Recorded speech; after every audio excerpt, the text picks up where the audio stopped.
बोलिए भक्तवत्सल भगवान की जय, भागवत भगवान की जय, मुदमंगलमय संत समाज की जय, भक्त समाज की जय, आचार्य चरणों की जय। जय श्री राम। दुर्लभो मानुषो देहो देहिनां क्षणभंगुरः तत्रापि दुर्लभं मन्ये वैकुंठ प्रिय दर्शनम। सबसे दुर्लभ मानव शरीर है। 7 प्रश्न किया है पक्षीराज गरुड़ जी ने, और इन 7 प्रश्नों के उत्तर में कागभूषण जी ने सबसे पहले यही कहा कि सबसे दुर्लभ ये मानव शरीर है। कहा, पूछा गया है कि प्रथम ही कहो नाथ मति धीरा, सबसे दुर्लभ कौन शरीरा। उत्तर में कहा है कि नरतन सम नहीं कौनौ देहि, जीव चराचर जाचत जेहि। मानव शरीर से बढ़कर के और कोई शरीर नहीं है, क्योंकि चर अचर सचराचर समस्त जीव जो हैं वो इसी शरीर की याचना करते हैं कि एक बार मानव शरीर प्राप्त हो। मानव शरीर की सार्थकता क्या है? किस शरीर को पाकर के भगवत प्राप्ति का जतन करनी चाहिए। अन्य किसी शरीर से हम भगवान को नहीं प्राप्त कर सकते, और भगवान की प्राप्ति में यद्यपि ज्ञान की भी महिमा है, कर्म की भी महिमा है, लेकिन कलयुग में केचिद केवलया भक्त्या, भागवत जी कहती केचिद केवल भक्ति। हमारे पूज्य चरण स्वामी श्यामानंद सरस्वती जी महाराज ने आश्रम का जो नामकरण संस्कार किया वो विचारणीय है। नारद भक्ति आश्रम, क्योंकि भक्ति की प्रधानता है। ये भक्ति परक ग्रंथ है। श्रीमद् भागवत का श्री गणेश ही भक्ति से है। उपक्रम और उपसंहार 2 पक्ष देखा जाता है। उपक्रम क्या है, उपसंहार क्या है। उपक्रम में भी भक्ति है, उपसंहार में भी भक्ति है। भक्ति जिसे मिल गई उसने जन्म और जीवन का लाभ प्राप्त कर लिया। इतनी सरल नहीं है। ज्ञान सहज है, कर्म भी सहज है और सरल है, लेकिन भक्ति बहुत कठिन है। रामायण में लिखा है, बड़ी सुंदर बात कही है कि कहूँ कहूँ वृष्टि शारदी थोरी, को एक पाप भगति जिमि मोरी। किसी किसी को मिलती है ये, जिसे मिल जाती है वो भगवान से भी मिल जाता है हमारा से, क्योंकि भक्ति ही सर्वश्रेष्ठ साधन है।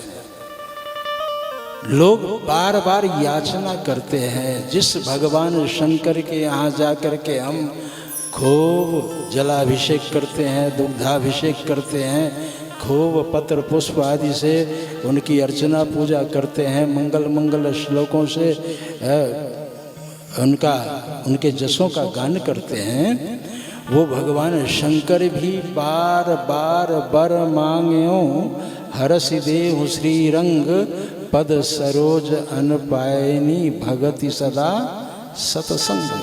भक्ति भगवान को बांध लेती है। आप सुनेंगे भक्ति जो है भगवान का पीछा करती है।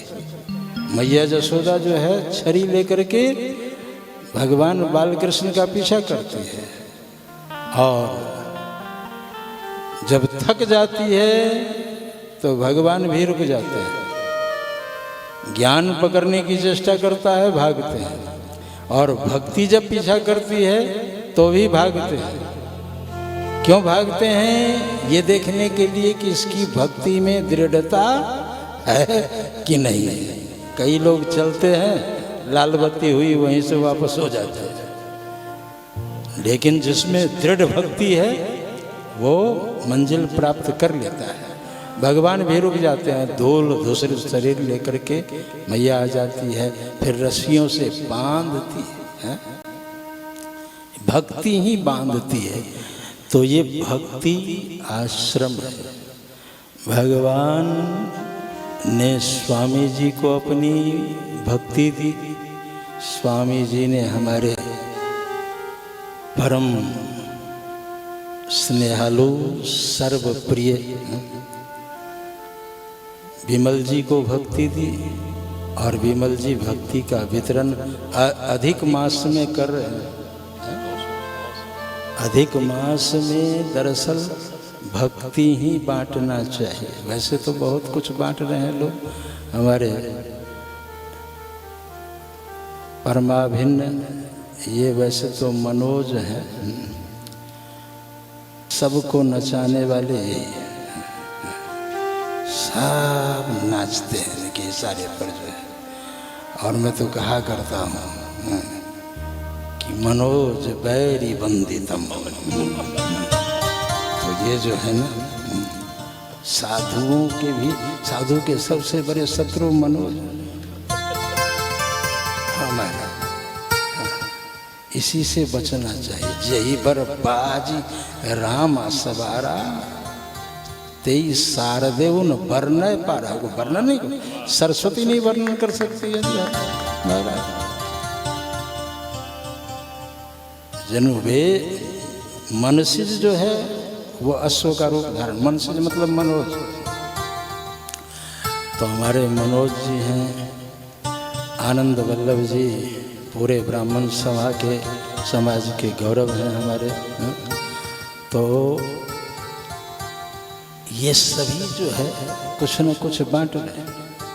ये कोरोना महामारी काल में सब लोग कुछ न कुछ दे रहे हैं। कोई भोजन दे रहा है, कोई वस्त्र दे रहा है, कोई धन दे रहा है। लेकिन ऐसे समय में और अधिक मास में, हम तो कहते हैं अधिक मास कथा के लिए ही बने। भगवान ने अधिक मास को कथा श्रवण के लिए बनाया।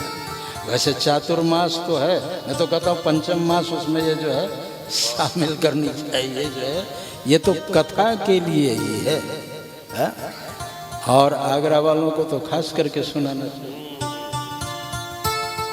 तो ये कथा जो है, विमल कथा कर किन्ह आरंभा।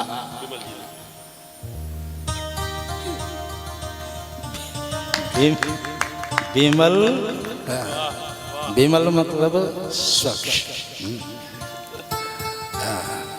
ये कथा भी बिल्कुल स्वच्छ है, विमल कथा है। और विमल जी के मुखारविंद से सुन रहे हैं। अब इससे बढ़कर के सौभाग्य और क्या हो सकता है। अब हम लोग जो है ये आ जाए ना तो फिर शुरू हो जाते हैं, इसलिए ज़्यादा समय न लेते हुए अपनी वांगमयी सेवा पुष्पांजलि सभी आचार्य चरणों में और व्यासपीठ को समर्पित करते हैं।